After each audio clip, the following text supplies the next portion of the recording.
You are listening to the Critical Mass Radio Show, Orange County's business talk show, focused on exploring topics of interest to CEOs who are leading middle market companies. With your host, Richard Franzi.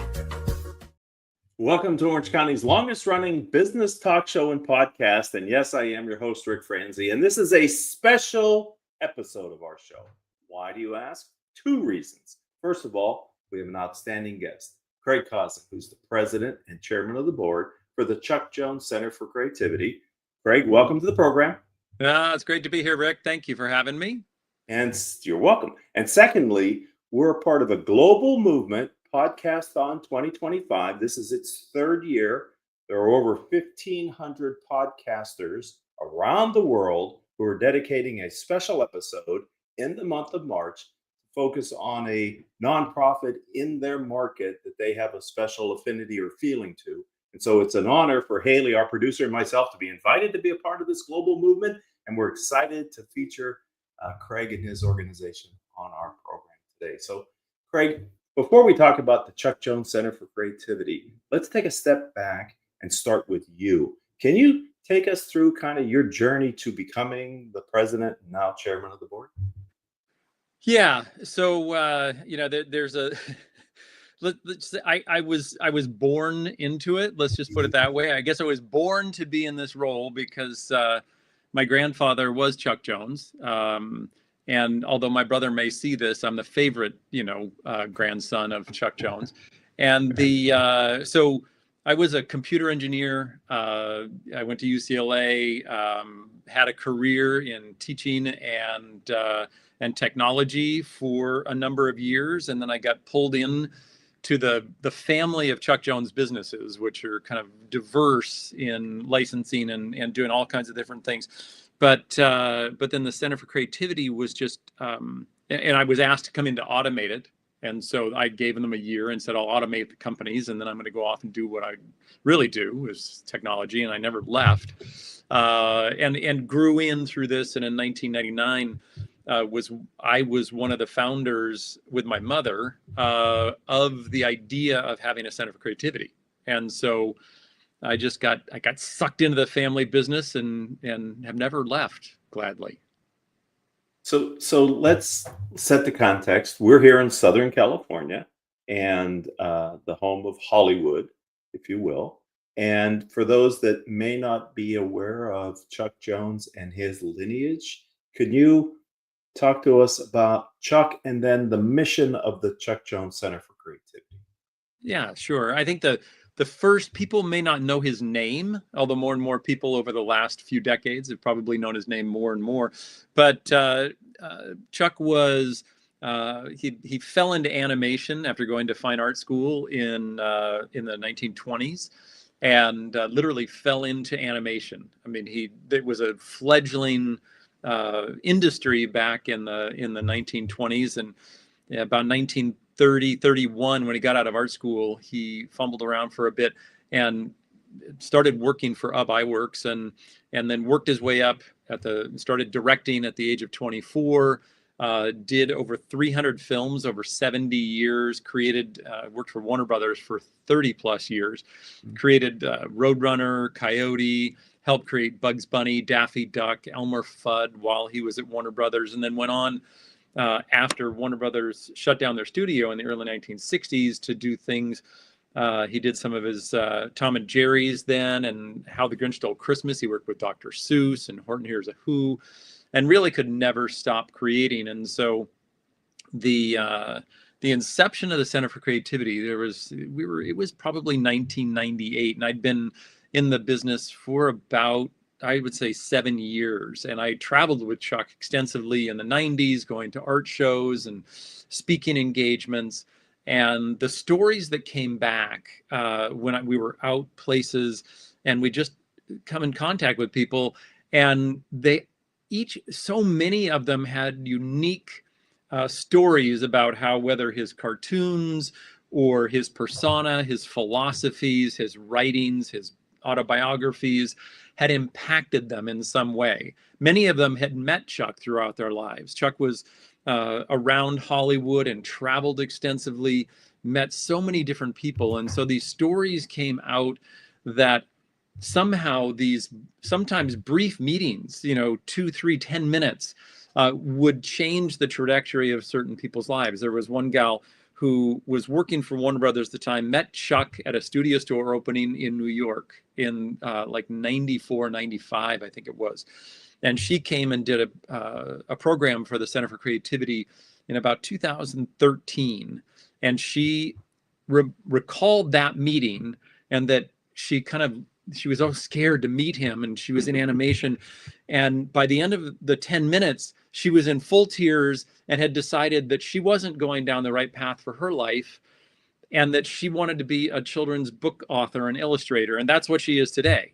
And so these myriad of stories came about, and we were sitting in a room without Chuck, and like, how do we perpetuate this? Chuck passed away in 2002, so he was still around and traveling and speaking and doing art at the time. And it was suggested that we create a not-for-profit organization and try to figure out how to perpetuate it. And since that time, it was officially founded in 1999, but with Chuck's really approval and guidance and inspiration of his philosophies of not over lavishing and not over criticizing is really the keys to things, that natural creativity, particularly in young people, will come out. And if you provide them with the correct quality tools, whether it be pencil or paper or paints or whatever it is, whatever in that discipline that it is, that natural creativity will, you'll be able to find it and keep it. So that's how it started. And that was in 1999, and we've never had the same day twice. So it continues to evolve basically every single day. So what is the mission for the Chuck Jones Center for Creativity? Yeah, it has come up, the official mission is to encourage people, mostly young people, to find that innate creativity that exists inside of each of us and express it in their unique way. And so a tagline that we have is that we are a gymnasium for the creative brain. And it's providing the opportunity, because studies show that, and I mean, research starting in the 50s show that creativity exists in young children in an abundance, and they think wildly. And by the time they're 10 or 11 or 12, it's pretty much been beaten out of them. And so, and come the late 90s and early 2000s, there were studies done that sadly, young people, the creativity in young people was starting to wane, and that people were less creative for the first time since it was being gauged in the 1950s. And in fact, there was one of our folks that we got close with did the creativity crisis, so a Newsweek cover story back in the early 2000s. And not to identify necessarily why, but the fact that it would be. And so for us, the idea, as young as possible, to give people an opportunity to exercise that part of the brain. Because I do believe, and I am really talking to experts in the field, it really is like a muscle. And that if it goes dormant for too long, it's always there, but it really needs to be exercised. And the opportunity for us to give the experiences so that people are not told, here's what we're going to do. We're going to draw a flower today. And it's everybody's flower is going to be exactly the same. You're going to learn this technique.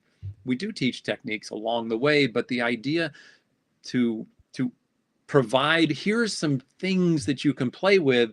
Now let's make something. Today's thing is flowers. Now, whatever you want to do as far as, let's just stay with the theme flowers. And I have seen incredible interpretations of what that means, whether it's 2-dimensional, 3-dimensional, mechanical, you name it.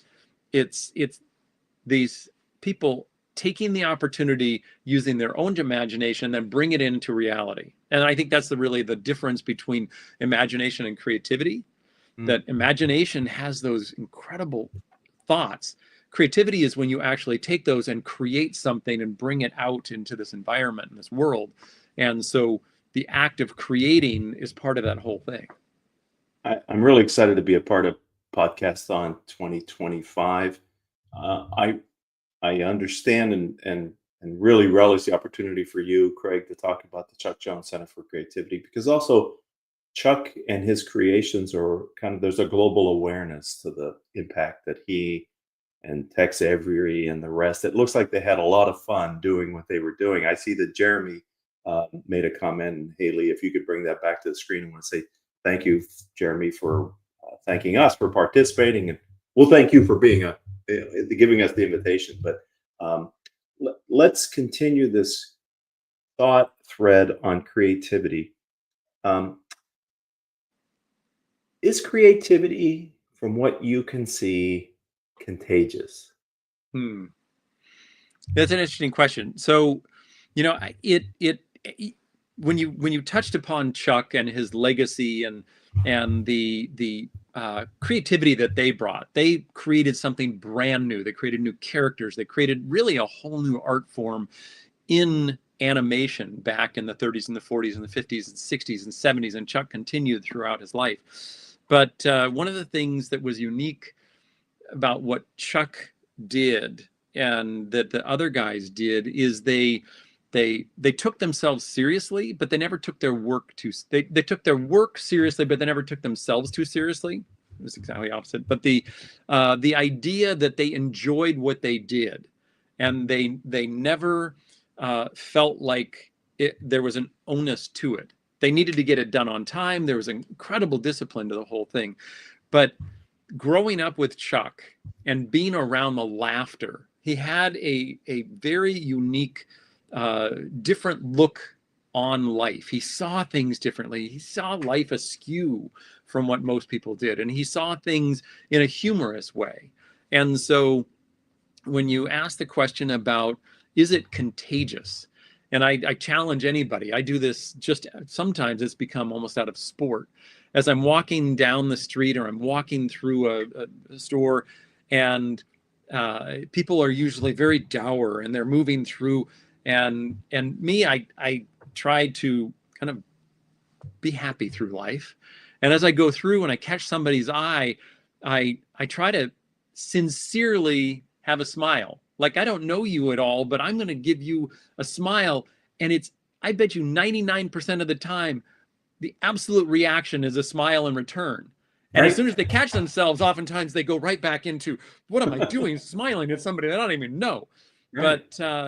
But take that one step further. And is laughter contagious? You know, somebody in a bad mood and somebody is laughing, you hear somebody sincerely laughing, it brings out the joy and the laughter in you. So if that's contagious, then I would state that when somebody is in a creative state and you're around that person and the ideas are just flourishing, that you can't help but be raised into another way of thinking.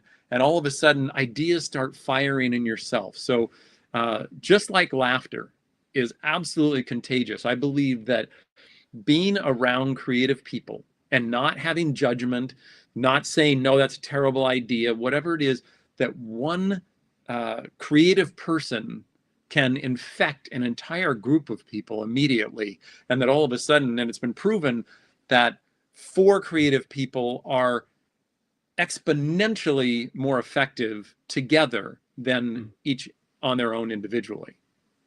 So that really does support the fact that it's collaborative and contagious. That's a great story. I you talk about laughter, and if you're ever in like a room full of people and there's a small group that seems to be really enjoying themselves, almost the whole attention of the room is like, what are they doing over there? You know, I want to be a part of that. So I think that's a human condition, and I can see the analogy to creativity being contagious. There is a joy. One of the things that I've come to understand, and Chuck mentioned it at times, that when you find that creative thinking, and I will touch upon sort of how that happens and what that is, but one of there are 3 natural byproducts from tapping into your creative thinking, and that is joy, passion, and curiosity. Those are 3 things that naturally come out. And when I say you tap into it, because I think a lot of people think, well, you have to use your analytical mind to be creative, because then you have to reconstitute things. And I say, no, those are actually two separate parts of your brain. And when you start tapping into that flow of imagination and creativity that we all have access to, the joy, passion, and curiosity are natural byproducts. And then it becomes contagious, that all of a sudden somebody who's so passionate about what they're doing and exudes that joy, somebody who's in a terrible mood or in a very down place, that's not a creative state. That's totally antithetical to what creativity is all about. There's a joyous feeling about being creative. It's interesting because you earlier mentioned that they were creative, appear to be fun-loving group, getting together, doing something they love and enjoy, but they were still under a deadline. There were expectations. I'm sure they had management and all that goes along with being a part of an organization. Of course. And so I'm wondering, from the work that you're doing with children, but also with businesses, because I know you work with businesses on creativity. How do you help people who are under pressure or stress to find the ability to kind of release and become creative? What would you recommend? Yeah, well, so one of the things that you talk about the kids, I mean, kids naturally, until they are kind of shoved into a corner, they find their creativity very easily. So for us, the inspiration for them is really, you just let it happen. Now, as we start doing things with corporate team building and creativity building programs, and you reference Chuck and what they did, the disciplines were severe. I mean, imagine that you had to deliver a cartoon on budget, on time. There was no editing. That means they had to plan everything down to a 24th of a second before it ever goes into production. That they had almost no variability on the length of the film. That, the story goes that the studio for the theaters would not take less than 6 minutes. And to begin with, Leon Schlesinger, the owner of the studio before it was bought by Warner Brothers, wouldn't pay them for more than 6 minutes. So there was a discipline that you had to do 6-minute cartoons, right down to within a few seconds. So it all had to be done. So the discipline was there. No editing at Warner Brothers. I mean, it's not like they did reshoots and things like that. So the discipline was absolutely there. And so they knew exactly what they did within that discipline.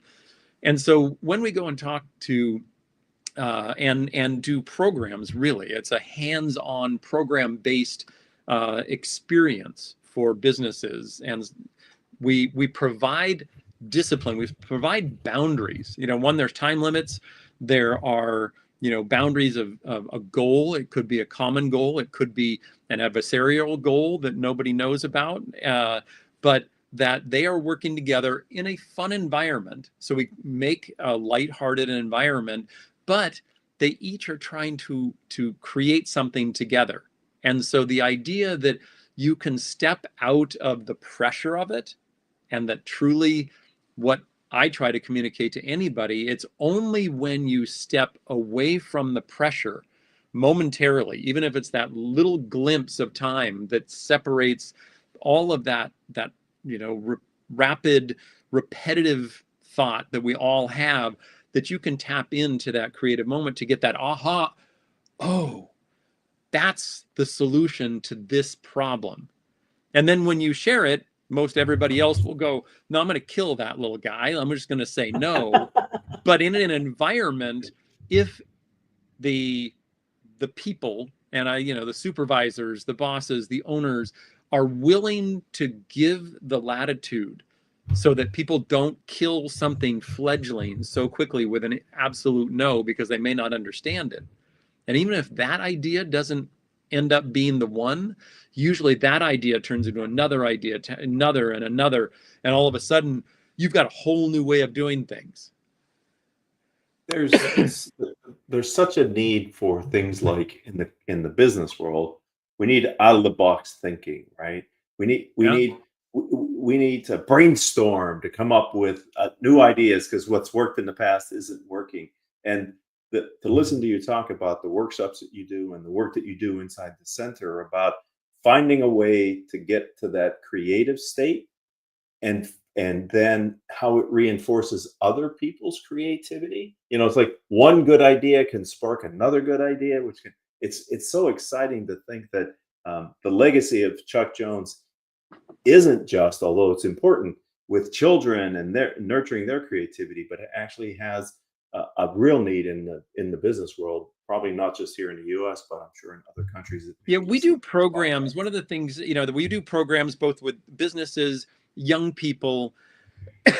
We have done a lot of programs with adults, and we used to refer to them as seniors, but as you know, I don't want to be called a senior. No one seems to want to call a senior anymore. An But elder. I'm talking about, we've done programs with an average age as a middle septuagenarian, so we've got people from their 90s to their 60s and working together. And invariably, they're a vast array of people in different histories and disciplines and techniques, but they get together, and invariably there's this, I get pulled aside, and usually by the arm. It's like, I feel like a kid again. I want more of this, because there is something that they're probably not able to do on a regular basis, and tap into that creative stuff. And so we do things with seniors. And one of the things, there's a neurologist here in Newport Beach at the Vital Brain Aging Center out of Hoag Hospital. He's an incredible guy who's done so much research, and he gives creativity, creative thinking, and creative endeavors as one of the 5 pillars of keeping your brain healthy. And it is one of the ways that he talks about staving off the symptoms of Alzheimer's even for as much as 20 years. And so he actually, in an article here locally, identified the Chuck Jones Center for Creativity and our programs and creative endeavors as one of the things that seniors can do to keep their brains healthy. And so we've done a lot with senior groups and people who just care about keeping their brain healthy. So tell me, as the chairman of the board, what's the vision that you have along with your board members and the organization for the future of the Chuck Jones Center for Creativity? Well, thank you. So in 1999, we sort of weren't sure exactly where we were headed. We knew that there was opportunity there, and we moved in different directions. In about 2007, the idea really started to come about that giving experiences, whether it be to adults, children, we do a lot with autism groups, the opportunity to experience this and to bring the programs of the Chuck Jones Center for Creativity to communities around the country and eventually around the world in a way that fits that community. And so these groups, we've got a regional center in the Chicagoland area. We've got another one that's starting in Central Florida. We've done things in 18 different states. So the idea is to continue to create these programs, and these outside entities continue to funnel programs back into we call it the mothership here in Southern California. But to be able to use those in anywhere, they funnel back in. We create them here. They're created outside. They funnel back in, because there's always ways to utilize the philosophies of Chuck Jones in a unique way. It's not just, this is the way we're doing it and we're just pushing it out. There's new ideas that are always coming, new groups that are using it. And then, fortunately, we have been given the opportunity, if we can make it between here and the time that we would break ground and open, that we've been selected as one of the 6 organizations at Great Park, Irvine, that is going to be designated for the cultural terrace there to create as large as and our vision right now is 100,000 square foot mothership building that would have museum space, animation, classrooms, theater for lectures and film festivals. And this is something that came about through Mayor Khan, who was mayor up until this last election and was really passionate. We did an exhibition down there at Great Park. And so the opportunity between now and probably 2031 and 2032 is to make this endeavor that they would provide up to 3 acres of space, and we would provide the building for the next 3, 4, 5, 6, 7 decades, so that we could have a mothership that would truly export these programs worldwide. So yeah, it's just a tiny little dream that we have, but it's getting closer and closer as we seem to stumble our way forward and find new opportunities to share. It's really not just about, Chuck said he didn't want a legacy, which is a difficult thing with somebody who is so prolific. Right. But he did say that if you want to celebrate what they did, is to find what you are most passionate about, put in as much work into getting as good as you can, and be invested in that as you can. And if you do that, you will celebrate what they did, because that is what they did when they were finding their passions. So that is what Chuck always envisioned, and that's what we see every day, because it's not just creativity in the arts, it's creativity in medicine and business and technology and science, and anything has a creative side to it. So that's what we would like to impact. I told you at the top of the show, we had a special show planned for you. I want to thank Podcasthon 2025 for inviting us to participate in this global movement. And Craig, you were generous enough to donate your time here today to talk about your background and the organization.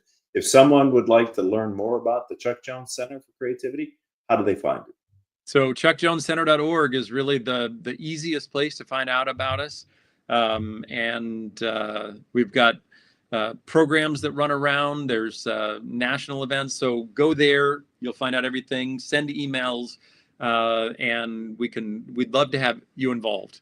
And whether it's in a program, volunteering, be a teaching artist, there's always ways to get involved with us.